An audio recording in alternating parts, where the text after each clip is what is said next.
আমাৰ ইয়াতে মানে সমস্ত ৰাইজে ইভেন কি আমাৰ জনীয়া যিটো অসমৰ জনীয়া সমষ্টিৰ চনপুৰা অন্তৰ্গত যি মানে বেকীৰ যি গৰাখহনীয়াৰ যিটো সমস্যা এইটো সমস্যাৰ কাৰণে মানে এনেকুৱা এটা ৰাইজ জ্ঞাত নহয় যে জনীয়া সমষ্টিৰ অন্তৰ্গত চনপুৰা গাঁৱত এটা বিশাল মানে গৰাখহনীয়া প্ৰত্যেক বছৰে মানে গৰাখহনীয়া এটা বিশাল মানে সমস্যাৰ দেখা দিয়ে।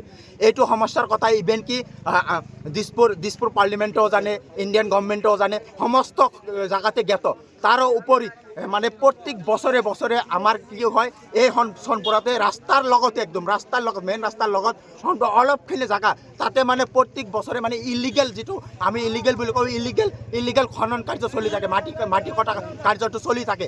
এই মাটি কটা কাৰ্যটো প্ৰত্যেক বছৰে বছৰে দিন পৰ দিন বাঢ়ি আছে। মানে টাউন এটা চান্স পাইছে, কিয়নো এই অঞ্চলৰ ৰাইজ অলপ শান্তশিষ্ট আৰু কিছুমান অলপ শান্তশিষ্ট এইকাৰণে চান্স পাই পেলাই টাউন প্ৰত্যেক বছৰে এই অনিষ্টিটো কৰি আছে। মানে এটা চান্স পাই পেলাই আমি ৰাইজৰ তৰফেৰে প্ৰত্যেক বছৰে মানে আমি ইভেন কি প্ৰশাসনিকভাৱেও আইনীভাৱেও আমি কেতিয়াবা আগবাঢ়ি যাওঁ, টাউন মানে ৰেছপন্স নাপাওঁ। তাৰে পিছত প্ৰত্যেক বছৰে বছৰে এই খনন কাৰ্যটো চলি থাকে।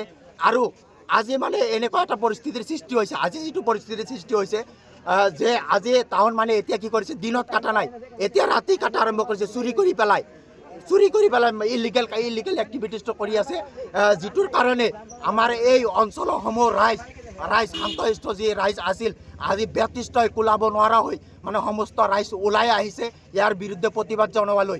আৰু আমাৰ প্ৰতিবাদৰ মেইন পইণ্টটো হৈছে যে গভৰ্ণমেণ্টে প্ৰশাসনে আমাৰ এই যি খনন কাৰ্য নদীৰ যি প্ৰটেকশ্যনৰ ব্যৱস্থা কৰিব লাগে, নাকি ইলিগেল খনন কাৰ্যৰ পাৰ্মিশ্যন দিব লাগে। টাউনক সুধিলে কয় যে আমি প্ৰশাসনৰ পৰা পাৰ্মিশ্যন লৈ আছোঁ। টাউনে কোনটো প্ৰশাসনে পাৰ্মিশ্যন দিছে এই ইলিগেল খনন কাৰ্যটো?